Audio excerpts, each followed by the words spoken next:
of Reconciliation, Attorney Sal, ay ipinahayag ni Pangulong Ferdinand Marcos Jr. ang kanyang kahandaang makipag-ayos sa pamilya Duterte. Ayon sa kanya, ayaw niya ng gulo at mas gusto niyang makisama sa lahat dahil marami na siyang kaaway at mas kailangan niya ang mga kaibigan. Matatanda ang lumala ang hidwaan nila ni Vice President Sara Duterte nang magbitiw ito bilang kalihim ng edukasyon dahil sa mga isyong ipinupukol sa kanya.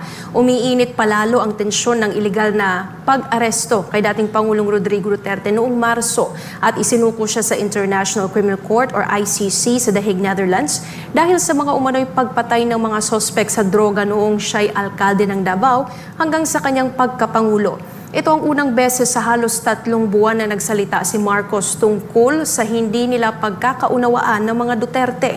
Ayon sa kanya, nais niyang magkaroon ng kapayapaan at pagkakaisa para maipagpatuloy ang trabaho para sa natitirang bahagi ng kaniyang termino. Attorney Sal, your thoughts on this? Hindi na po katakataka yan. Kung matatanda mo, ewan ko kung nakikinig ka sa programa natin, 2 months ago, or 2 or 3 months ago, inilabas po natin na mayroon kaming mutual friend, ang Presidente Marcos Jr.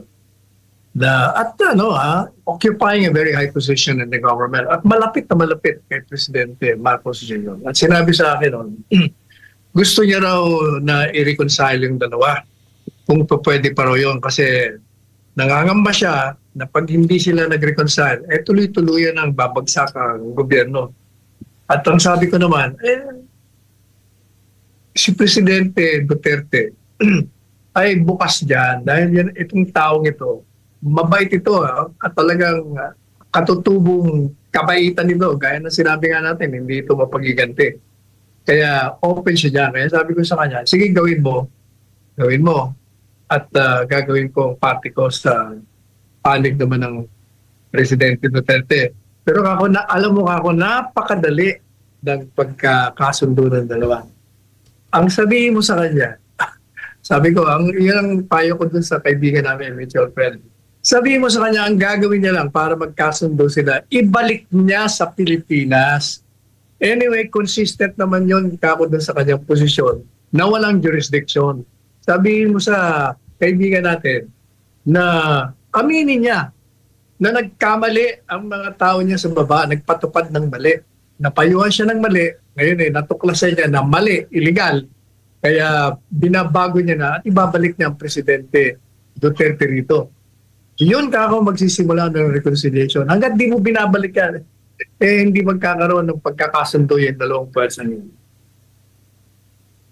Pero I think, Attorney Sal, I don't think especially si Vice President Sara Duterte, personal opinion ko lang na lalo na sa ngayon kung mapapatawad niya si Pangulong Ferdinand Marcos Jr. Kasi naalala ko nung time nung siege, Attorney Sal, and I was there, si Vice President Sara Duterte, she gave a speech in front of all the congregation dun po sa KOJC.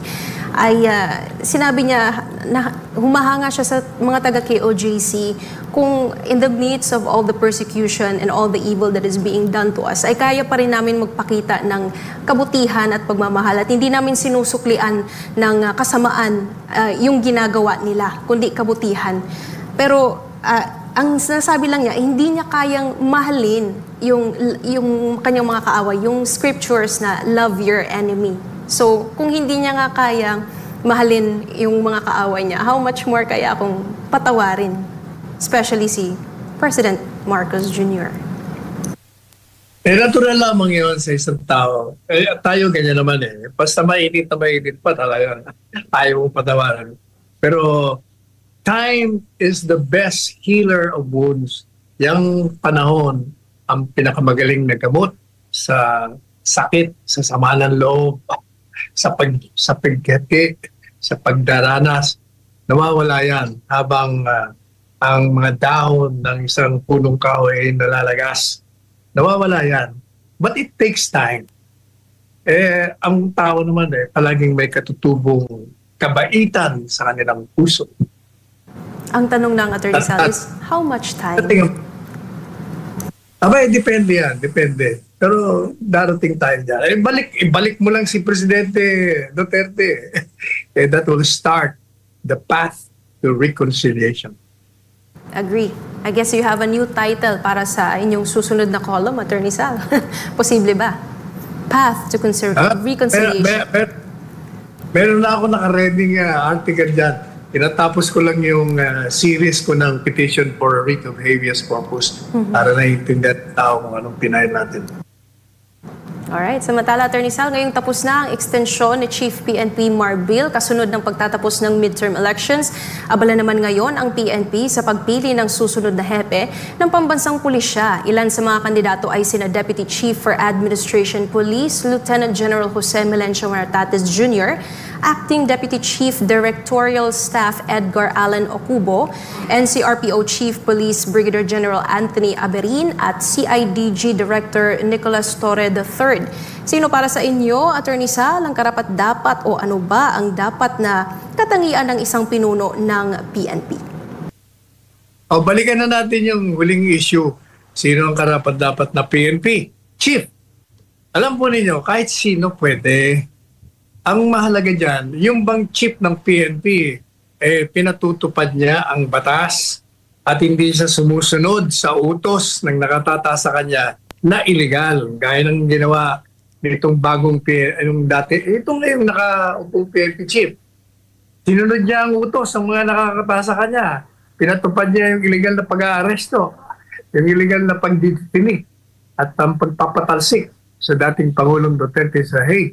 Yun ay obvious na illegal na illegal. Pero hindi sinunod eh. Nangipagsambuatan sa mga kalaban ng Estado, kalaban ng mga Duterte. O yan. Kaya useless. Kahit na sinong PNP chief, kailangan kasi. Pag PNP chief ka, kung ano ang batas, ipatupad mo. Pag yung nag-uutos sa'yo, illegal, siya ang ikulong mo. Ganon dapat ang PNP chief.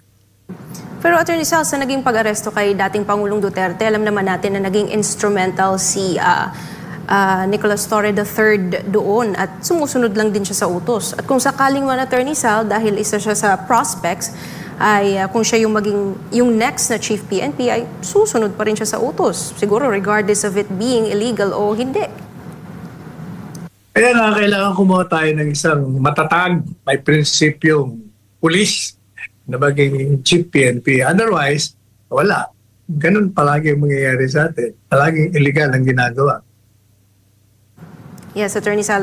Pero sa tingin niyo ba, Attorney Sal, kaya bang iahon ang sirang imahe ngayon ng PNP sa ilalim ng magiging bagong pinuno nito, regardless of who it will be? Well, madali lang yan eh. Kung ako ang PNP chief di pa-aresto ko kagad yung nag-utos ng illegal.